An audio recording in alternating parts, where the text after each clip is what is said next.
पिता परमेश्वर और प्रभु यीशु मसीह के नाम में आप सबको जय मसीह की। और आप सबका स्वागत है आज की पढ़ाई के लिए, आज के विषय के लिए जो है lesson number 22। Lesson number 22 Bible के समयों की पढ़ाई, बाइबल के समयों का अध्ययन। तो जैसे ब्रदर ने बताया, समय की पढ़ाई बहुत महत्वपूर्ण विषय है। परमेश्वर के योजनाओं को समझने के लिए, भविष्यवाणियों को समझने के लिए, परमेश्वर के द्वारा दिए गए समयों की शिक्षा को समझने के लिए, और सबसे इम्पोर्टेंट प्रभु यीशु मसीह के दूसरे आगमन को समझने के लिए, और सबसे और ज्यादा इम्पोर्टेंट कि साइंस को गलत साबित करने के लिए, कि साइंस जो समयों के विषय में बताती है कितनी गलत है वो। तो चलो ज्यादा समय नहीं लगाते हुए हम पढ़ेंगे, जाएंगे इस विषय में। सबसे पहले शब्द इंग्लिश में है क्रोनोलॉजी। क्रोनोलॉजी शब्द, क्रोनो का मतलब होता है समय और लोगोस का मतलब होता है पढ़ाई। तो ये समय की पढ़ाई है, बाइबल के समय की पढ़ाई है। क्लियरली हम जानते हैं कि प्रभु यीशु मसीह के बाद जो ईसवी है, ईसवी की कैलकुलेशन सीधी सीधी है। हमें पता है 2022 साल हो चुके हैं, हम 2022 में साल में हैं। लेकिन प्रभु यीशु मसीह से पहले का समय कितना था, उसके बारे में बाइबल हमें कोई शिक्षा बता रही है। मनुष्य को बना के अभी तक कितना समय पृथ्वी पर बीत गया है, इसका क्या पता हम लगा सकते हैं?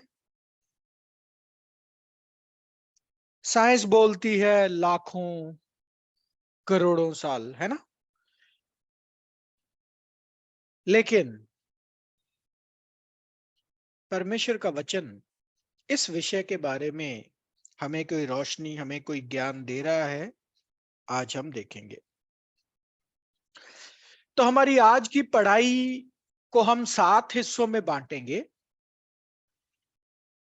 और उन 7 हिस्सों में कुछ 50 के करीब वचनों को या लिंक्स को पढ़ेंगे, और देख लेंगे कि मनुष्य की रचना से लेकर अब तक कितने समय बीत गया है। तो सबसे पहला हिस्से में चलते हैं, सबसे पहला भाग। मैंने, याद होगा आपको, हमने जब क्लास नंबर 4 की थी, आपको बोला था 1656 साल का था पहला संसार। आज आपके सामने साबित हो जाएगा कैसे 1656 साल का था। तो चलो चलते हैं पढ़ाई में। तो पहले हिस्से में हम देखेंगे समय आदम की रचना से लेकर जल प्रलय तक, यानी कि पहले संसार का पीरियड कितना था, आदम से लेके जल प्रलय तक का कितना समय था। इसकी कैलकुलेशन बड़ी आसान है, बड़ी आसान है, वचन में दी गई है। हम जानते हैं कि आदम की उम्र कितनी थी, आदम के बच्चे की उम्र कितनी थी, ऐसे चलते चलते नूहा आदम की 10वीं पीढ़ी था। तो आदम से लेके हम नूहा तक जाएंगे, लेकिन इसमें एक बात नोट कीजिएगा, ये जो, अगर हम आदम की पूरी उम्र काउंट कर लेंगे और उसके बेटे सेत की भी पूरी उम्र काउंट कर लेंगे तो हम गलत हो जाएंगे। क्यों? क्योंकि 800 साल का समय, आदम की 930 साल की उम्र थी और 130 वर्ष का जब आदम हुआ तो उसका तीसरा बेटा हुआ था जिसका नाम था सेत।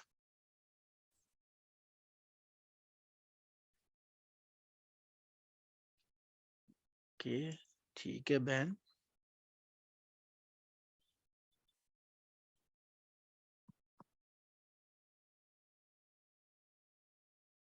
जी, तो 800 आदम जब 130 वर्ष का हुआ तब उसके जाके बेटा हुआ सेत। और सेत और आदम के बीच में कॉमन साल थे 800 साल, क्योंकि वो दोनों सेम ही समय पर जिए। तो अगर हम दोनों की अलग अलग उम्र, जैसे इसकी 930 साल, इसकी 912 साल, एनोश की 905 साल, 910 साल, 895 साल, तो ये गलत हो जाएगा। हमें सिर्फ वो साल कंसिडर करने हैं जिन सालों में उनके बच्चे नहीं थे। जैसे आदम की 930 साल की उम्र में से हम सिर्फ उसके उतने साल काउंट करेंगे जितनों में सेत अभी नहीं था, क्योंकि उसके बाद सेत और आदम दोनों साथ साथ जिए, तो वो एक ही समा माना जाएगा, उसको अलग अलग नहीं कैलकुलेट कर सकते। तो चलो पहले आदम से शुरू करते हैं, क्योंकि आदम इस पृथ्वी का पहला इंसान था। तो उत्पत्ति 5वां अध्याय 3 वचन में देखते हैं, आदम कितने वर्ष का था जब सेत पैदा हुआ। उत्पत्ति 5 का 3।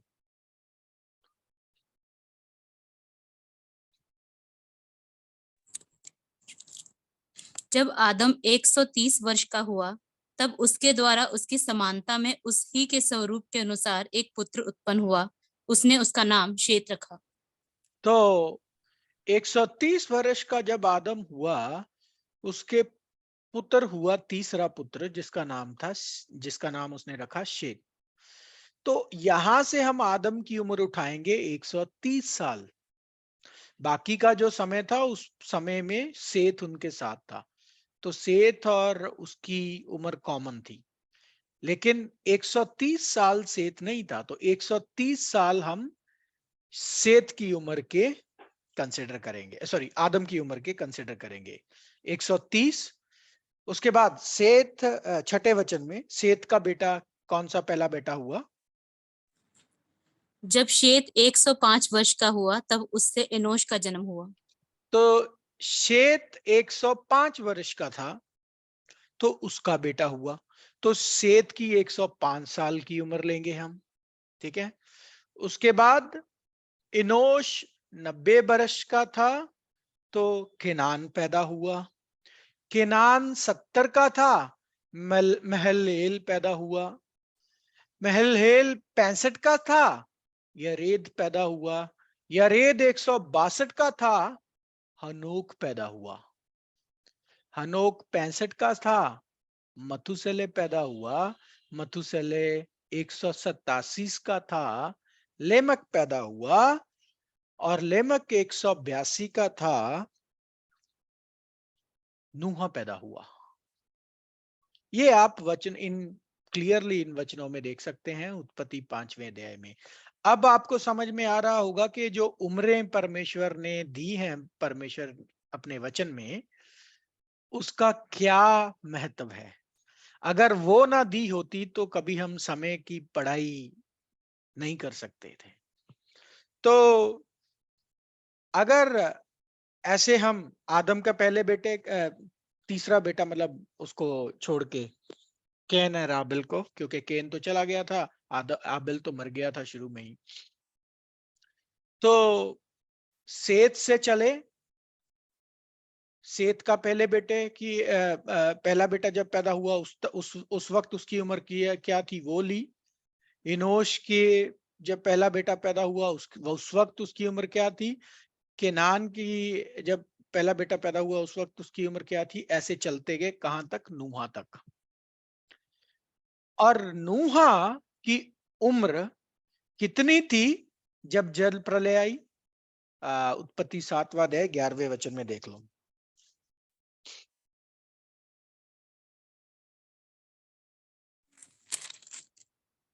जब नूह की आयु के 600वें वर्ष के दूसरे महीने का 17वां दिन आया, उसी दिन बड़े गहरे समुद्र के सब सोते फूट निकले और आकाश के झरोखे खुल गए। तो कितना, 600। नूहा 600 वर्ष का था, तो 600 ये ले लिए। जब इनका सब का टोटल करते हैं तो हमें पहले संसार की अवधि पता चलती है, पहले संसार का समय पता चलता है। कहां से लेके कहां तक? आदम से लेके जल प्रलय तक। कितना समय? 1656 साल का समय। देखिए कितना आसान है, कितना आसान है समय को कैलकुलेट करना। आई होप आपको समझ आया होगा। ठीक है, तो ये है पहला हिस्सा। पहले हिस्से में मिले हमें कितने साल? 1656। इसको साइड पे नोटबुक पे आप नोट करते जाओ। पहले हिस्से की पढ़ाई में, पहले हिस्से की पढ़ाई में क्या देखा हमने? आदम से लेके जल प्रलय तक कितना समय हुआ, कैसे कैलकुलेट हुआ। हर एक इंडिविजुअल की पीढ़ी के सबसे जेठे पुत्र के पैदा होने तक जो उस वक्त उसके बाप की उम्र थी, उसको लिया और उसको सारे को सम कर लिया, सबको जोड़ लिया। तो अगर आप जोड़ लोगे आपके पास लेसन आ जाएगा, तो आप देख लेना, यही आपको सम मिलेगा। ठीक है, तो ये है पहला हिस्सा। दूसरे हिस्से की पढ़ाई में हम क्या देखते हैं? जल प्रलय से लेकर, देखो ये सारा जुड़ा हुआ है, इसमें कोई भी गैप नहीं है। जल प्रलय से लेकर वायदा मिलने तक, ये कौन सा वायदा है? ये वायदा वो वायदा नहीं जो क्या बोलते हैं, परमेश्वर ने जो क्या बोलते हैं, अब्राहम के साथ किया। तो ये कौन सा वायदा है? हाँ, ये सॉरी, ये वायदा है जब परमेश्वर ने अब्राहम को बुलावा दिया, जब वो मूर्ति पूजक था, जब वो अपनी लैंड में था, वो वायदा। ये इब्राहिमिक वायदा वो नहीं जो सिने के पहाड़ पे दिया। ये वायदा वो है जब इब्राहिम अपने मेसोपोटामिया में रहता था, उधर उसको जो परमेश्वर ने जब बुलावा दिया। तो इसकी कैलकुलेशन कैसी होगी? पहले हम पढ़ लेते हैं वो क्या था वायदा। उत्पत्ति 12वां अध्याय 1 से लेके 3 तक, इब्राहिम के साथ जो वायदा किया। यहोवा ने अब्राम से कहा, अपने देश और अपनी जन्मभूमि और अपने पिता के घर को छोड़कर उस देश में चला जा जो मैं तुझे दिखाऊंगा, और मैं तुझसे एक बड़ी जाति बनाऊंगा और तुझे आशीष दूंगा और तेरा नाम महान करूंगा और तू आशीष का मूल होगा, और जो तुझे आशीर्वाद दें उन्हें मैं आशीष दूंगा, और जो तुझे कोसे उसे मैं शाप दूंगा, और भूमंडल के सारे कुल तेरे द्वारा आशीष पाएंगे। तो ये वो वायदा है जब परमेश्वर ने इब्राहिम को बुलावा दिया। अब इसकी कैलकुलेशन कैसे शुरू होगी? मैंने जैसे बोला, जल प्रलय के बाद से लेके, या जल प्रलय से लेके अब्राहम को वायदा मिलने तक कैसे कैलकुलेट होगा? ये भी वैसे कैलकुलेट होगा जैसे पहले हिस्से में हमने कैलकुलेट किया। कैसे, देखते हैं।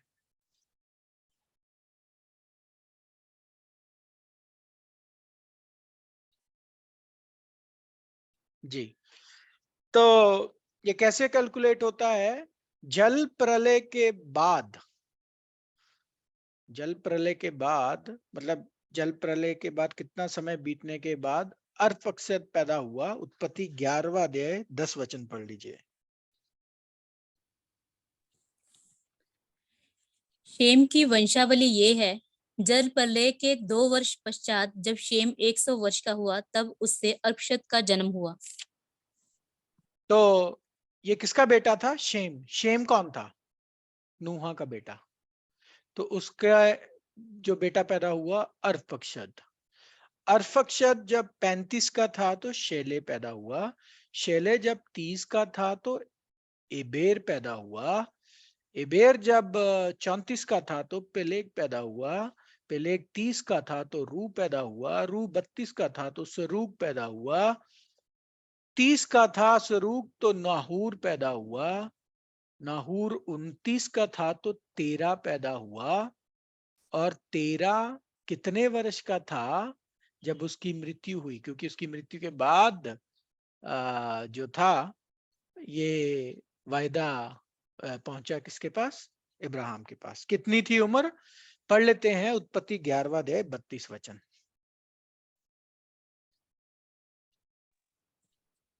जब तेरह 205 वर्ष का हुआ तब वह हारान देश में मर गया।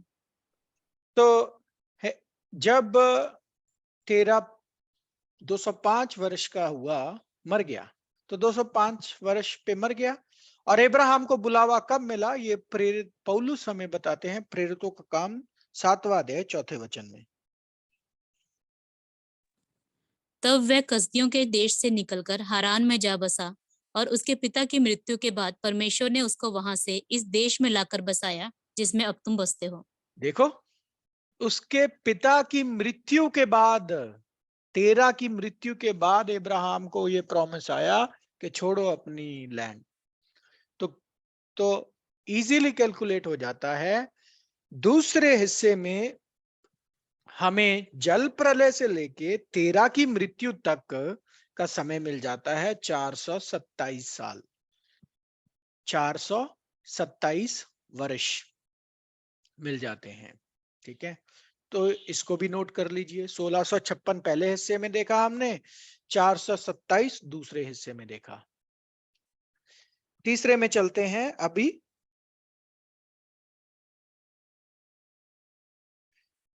ये जो परमेश्वर ने इब्राहिम के साथ वायदा किया, वहां से लेके व्यवस्था मिलने तक, वहां से लेके क्या मिलने तक?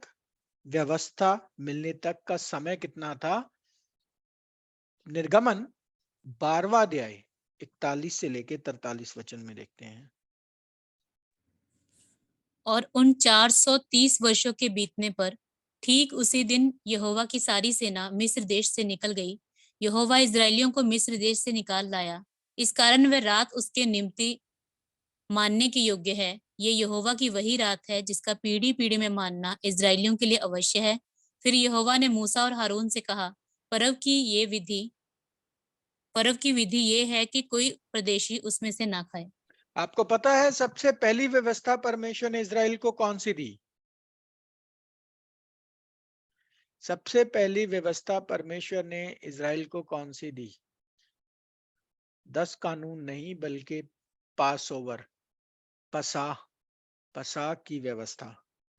और वो उनको मिली कितने वर्ष बीतने के बाद? 430 वर्ष बीतने के बाद। कब से? जब से वायदा मिला उससे लेकर 430 वर्ष बीतने तक।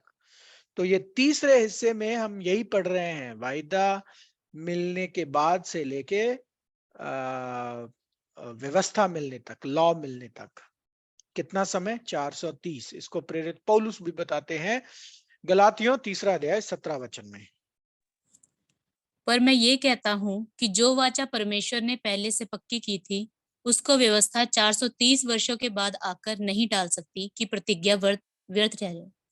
तो देखो, 430 वर्ष का समय था प्रतिज्ञा और व्यवस्था के मिलने के बीच में।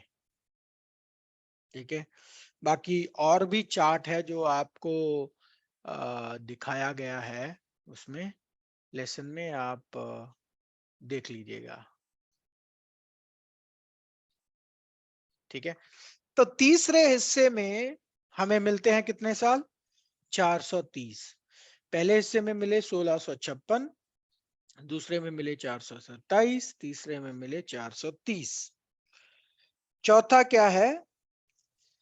व्यवस्था मिलने से लेकर जमीन के बंटवारे तक। व्यवस्था मिलने से लेके जमीन के बंटवारे तक। अगर आपको पता हो, जब मिस्र से निकल गए ये पसा बनाकर, तो 45 साल भटकते रहे ये लोग उधर।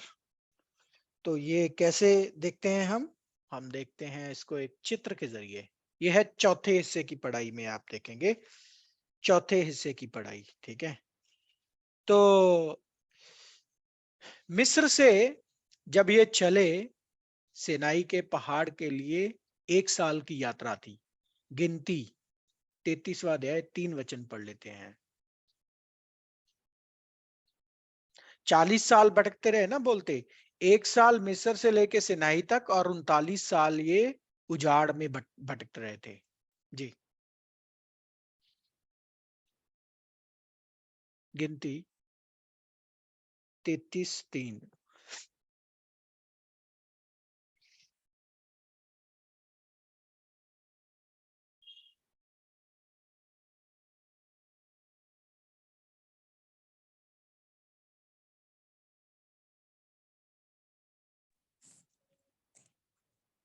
पहले महीने के 15वें दिन को उन्होंने रामसेस से कूच किया।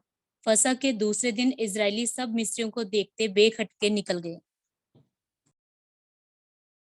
और 10वां अध्याय 11 से 13 भी देख लीजिए।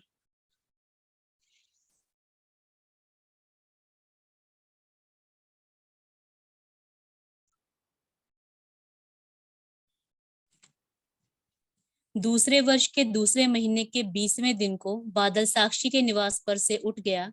तब इजरायली सीने के जंगल से प्रस्थान करके निकले तो और देखो, बादल। बस तो देखो, दूसरे महीने के 20वें दिन दूसरे साल के, तो 1 साल की यात्रा थी। रामसेस से निकले ये और सिनाई पहाड़ तक पहुंचे। सिनाई पहाड़ से फिर ये निकलते हैं उस दिन, ये जो बोला है। और कितने दिन घूमते रहे ये, कितने साल? गिनती 14वां अध्याय 33 वचन।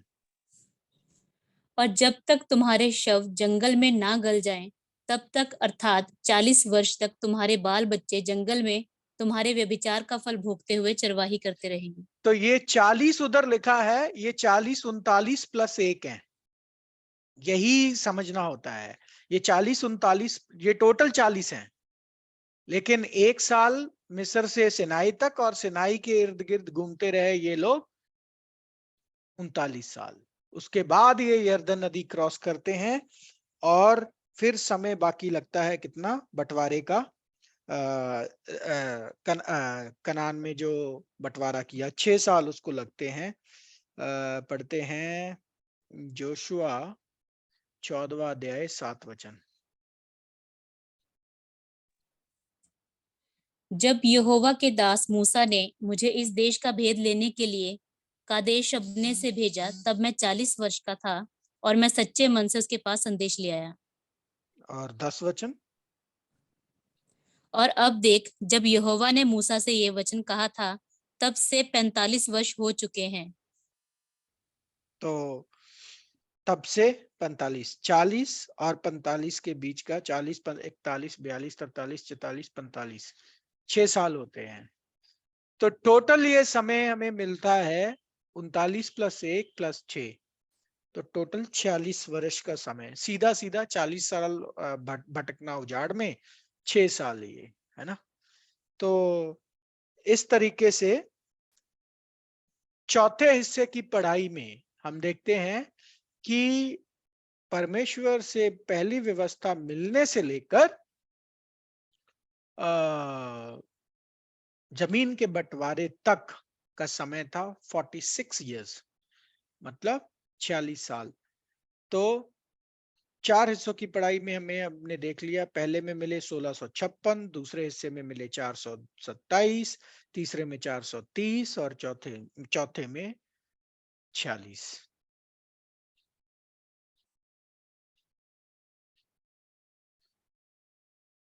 उसके बाद पांचवा, जब जमीन का बंटवारा हो गया,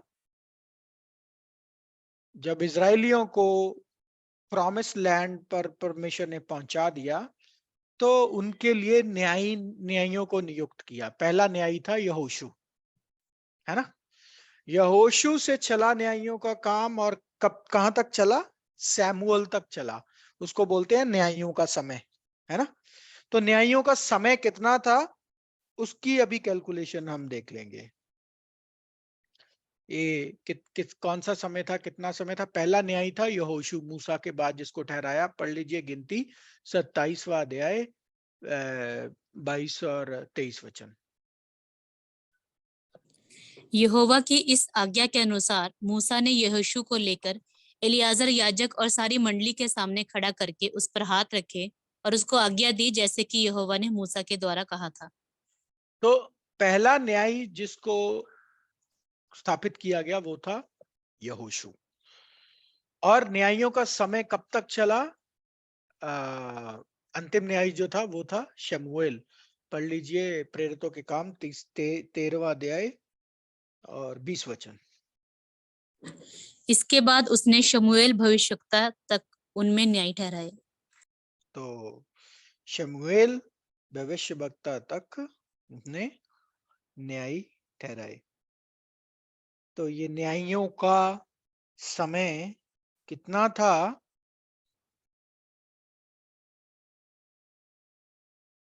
इसकी कैलकुलेशन बड़ी क्लियर है। यह है जमीन का बंटवारा, यहाँ पे न्यायी स्थापित किया गया, और सैमुअल की मृत्यु कब हुई? सॉल के राज्य के बीच में, ठीक है। तो ये जो बीच में समय था, ये था न्यायियों का समय। और ये न्यायियों का समय जो था, ये था 450 वर्ष का। इसका हमें क्लियर वचन जो बताता है,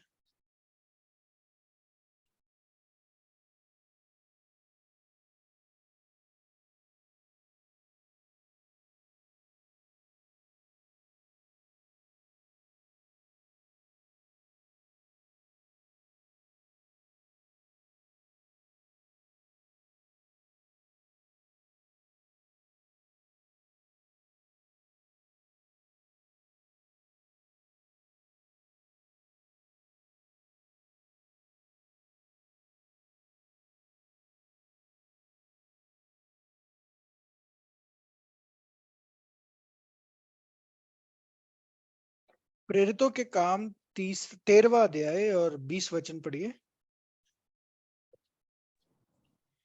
उसने कहा, यहूदियों ने षड्यंत्र रचा है कि तुझसे विनती करें कि कल पौलुस को महासभा में लाएं, मानो वे और ठीक से उसकी जांच करना चाहते हैं। परंतु उनकी मत मानना, क्योंकि उनमें से 40 के ऊपर मनुष्य उसकी घात में हैं, जिन्होंने ये ठान लिया है कि जब तक वे पौलुस को मार ना डाले तब तक ना खाएंगे और ना पिएंगे। नहीं नहीं नहीं नहीं, प्रेरितों के काम 13वां अध्याय 20 वचन।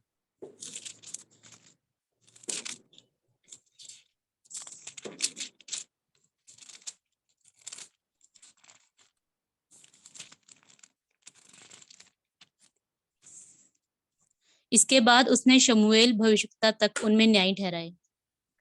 शमूएल भविष्यवक्ता तक न्याय ठहराए। 21 है। हाँ। उसके बाद उन्होंने एक राजा मांगा। तब परमेश्वर ने 40 वर्ष के लिए बिन्यामीन के गोत्र में से एक मनुष्य अर्थात कीश के पुत्र शाऊल को उन पर राजा ठहराया। हाँ, तो ये समय था जब 40 वर्ष बीत गए। अब ध्यान से देखिए, जब यरदन नदी क्रॉस कर ली, उस वक्त मूसा ने ठहरा दिया था किसको? खैर मूसा तो यरदन नदी गया ही नहीं, लेकिन यरदन नदी क्रॉस ही नहीं किया, उधर ही मर गया।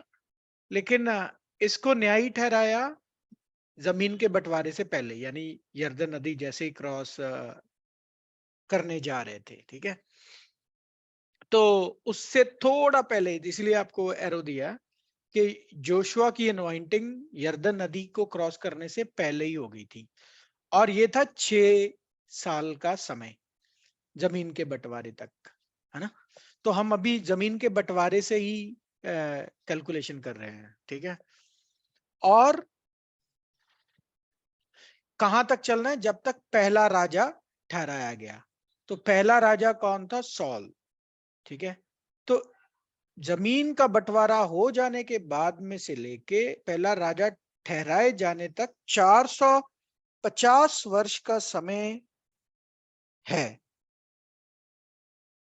कैसे है ये? इसका एक पूरा सिंपल सिंपल वचन मैं ढूंढ रहा हूं। ब्रदर पहला इतिहास, नेक्स्ट स्लाइड देखो ब्रदर।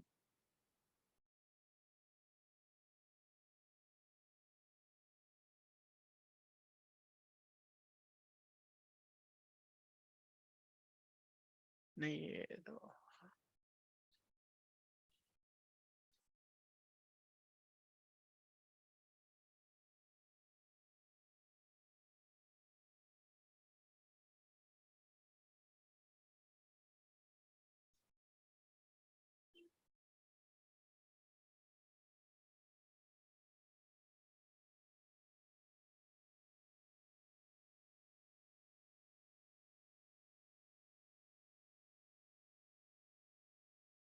हाँ, ये देखिए 13:20 में लिखा है ना, ये until Samuel the profit 450 years।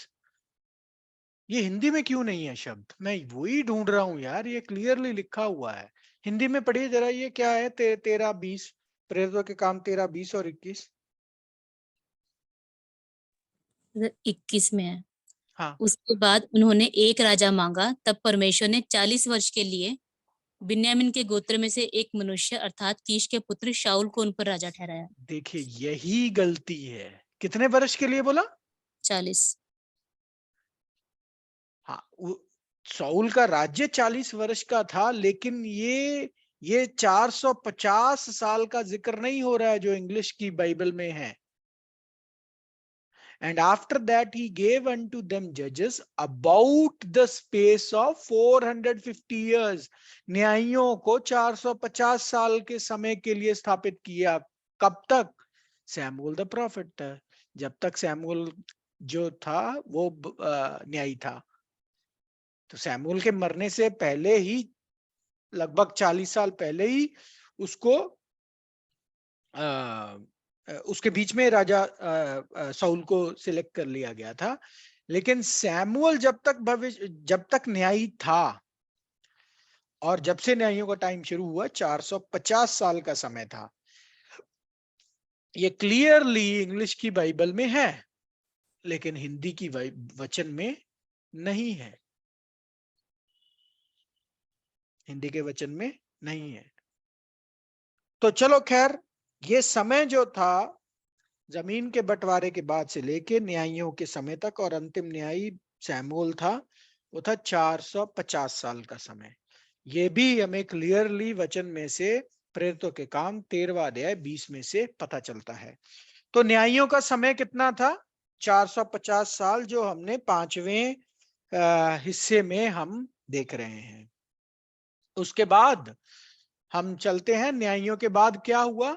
उन्होंने राजा मांगा कि हमें भी राजा चाहिए। हम जानते हैं कि पहला राजा कौन था?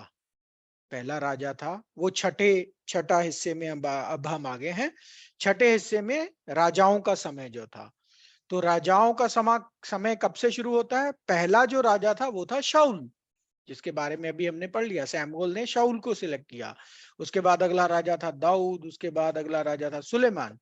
तो इन राजाओं के राज करने के पीरियड को हम अगर लेते जाएंगे, उन सालों को, तो हमें पता चल जाएगा कि कितने साल राजाओं ने इजराइल पे राज्य किया। तो वो हम आपके सामने वचनों में वचन हैं, उनमें से आप देख सकते हैं। इस चार्ट में आपको दिया गया है। पहला राजा था साउल, और अंतिम राजा जो इजराइल पर राज्य किया, जो दुष्ट राजा था, जेदेकिया। शाऊल से लेके जेदेकिया तक हमने जाना है और देखना है कि कितने कितने साल इन लोगों ने राज्य किया। तो हम जानते हैं शाऊल ने 40 साल राज्य किया, दाऊद ने भी 40 साल राज्य किया, और सुलेमान ने भी 40 साल राज्य किया। इसके वचन आप देख सकते हैं। उसके बाद हमने आपको राजाओं की सारों की लिस्ट जो है वो आपको ऑर्डर में दी हुई है, ठीक है। और सिदकिय्याह राजा तक चलना है। इन सारे को टोटल करोगे जब आप, तो आपको मिलेंगे 513 वर्ष। 513 वर्ष। इसमें महीनों की कैलकुलेशन हमने नहीं की है, उनको एक साल कंसिडर किया है। तो मतलब शाऊल राजा से लेके सिदकिय्याह राजा तक जो पीरियड बनता है जिसमें इज़राइल में राजाओं ने राज्य किया, वो था 513 वर्ष का समय, ठीक है। और 513 वर्ष का समय या 513 वर्ष मिलते हैं हमें छठे हिस्से की पढ़ाई में, जो था राजाओं का समय। देख लीजिए, पहला हिस्सा था आदम से लेके जल प्रलय तक, दूसरा हिस्सा था जल प्रलय से लेके प्रॉमिस मिलने तक। किसको प्रॉमिस मिलने तक? एब्राहम को। तीसरा हिस्सा था, तीसरा हिस्सा क्या था?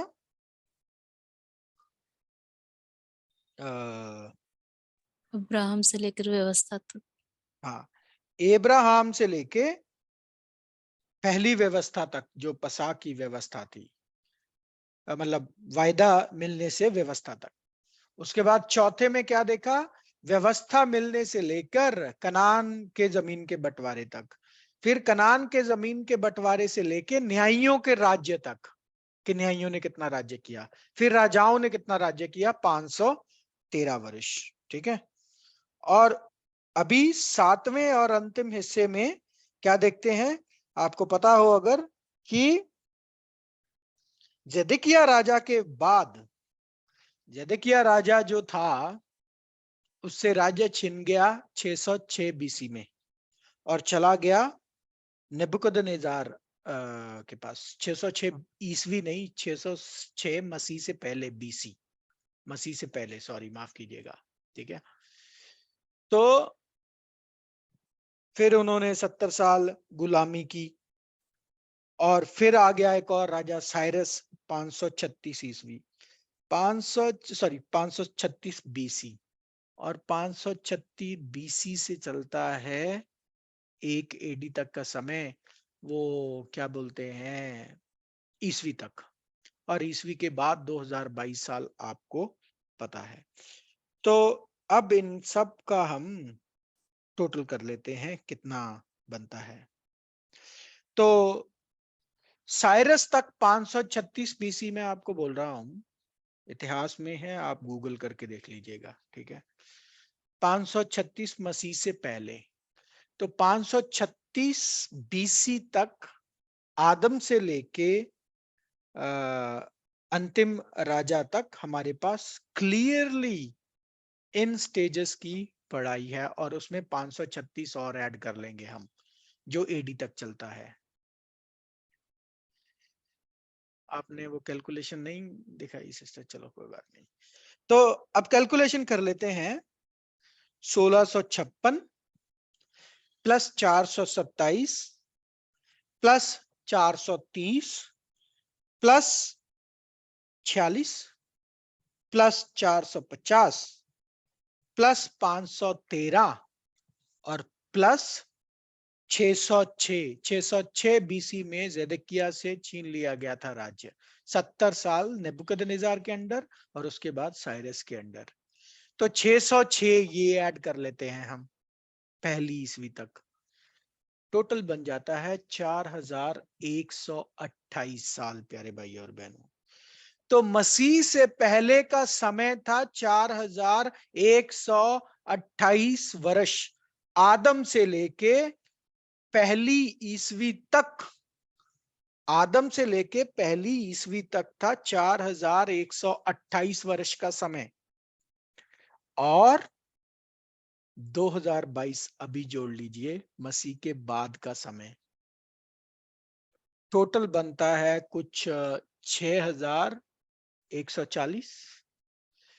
आदम से लेके अभी तक पृथ्वी पर 6140 वर्ष का समय बीता है प्यारे भाई और बहनों। 4128 वर्ष मसीह से पहले, 2022 मसीह के बाद। ये है समय की कैलकुलेशन। तो प्यारे भाई और बहनों, परमेश्वर का वचन है, तेरा वचन सत्य है, और सत्य वचन हमें क्लियरली समय बताता है कितना हो गया है इंसान को इस पृथ्वी पर। और देख लीजिए साइंस क्या, हमने रिसर्च की, लाखों साल पुराने हमें ये मिला वो मिला, सब झूठ है, सब झूठ। साइंस भी फेल है इस पूरे परमेश्वर के वचन के सामने। एक और चीज आपको बताना चाहता हूं, ये जो समय है ना, समय मसीह के पहले का समय ऐसे चलता है, पीछे से आगे, और ये आगे से पीछे ऐसे चलता है। ये आगे को चलता है, ये पीछे को चलता है। तो ये बात हम याद रखना, आप याद रखें। और इसी के साथ ये क्लास नंबर 22 समय की पढ़ाई का विषय खत्म होता है, जिसमें हम ढूंढते हैं मसीह से पहले का समय 4128 वर्ष, मसीह के बाद का समय 2022 वर्ष। डिटेल में जो पढ़ सकते हैं, जो कैलकुलेशन कर सकते हैं, इस लेसन को ध्यान से पढ़िएगा, तभी आपको समझ आएगा। ये मैथमेटिक्स है। मैं अभी आपको मैथमेटिक्स, अगर मेरे पास व्हाइट बोर्ड होता तो मैं आपको सिखाता, लेकिन आप कोशिश कीजिए इसको समझने की। अगर नहीं आता है, फिर हम देखते हैं क्या करना है। ठीक है, परमेश्वर ही अपने वचनों के जरिए आप सबको आशीष दें। आमीन।